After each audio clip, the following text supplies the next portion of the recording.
everyone, welcome back to Sunny Life channel, guys. Thank you so much for tuning in. If you are new to this channel, please don't forget to subscribe, comment, like, and share this video.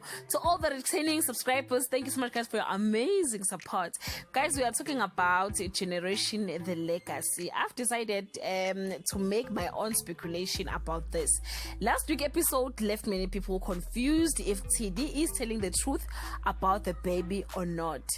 When she came back, Spey asked her, where is the baby? She said, he is in good hands and his name is Kifense. In English, that word means I have conquered, and in isiZulu it means nginqobile. So guys, uThidi unqobile. Ukuthi unqobe ini ke, we don't know. Thidi left because she didn't want Jack to be part of her child's life, and she was afraid that Jack will take her baby away from her. Thidi faked her own death. She kidnapped herself and married Kabis while she is still in love with her love of the life, Gaddafi, or her love of her life, Gaddafi. She did everything in her power to keep that baby away from Jack. Thidi never had a child before, guys. She has once kidnapped his brother's son, and she also adopted Mpho just to be a mother.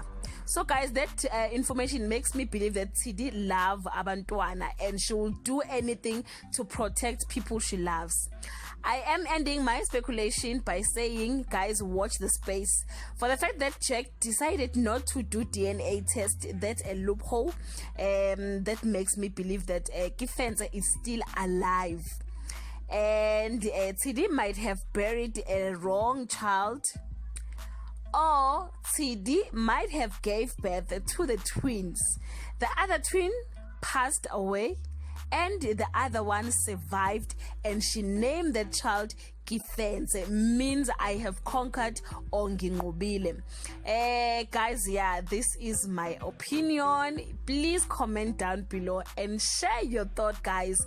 Till we meet again, I love you so much. Bye.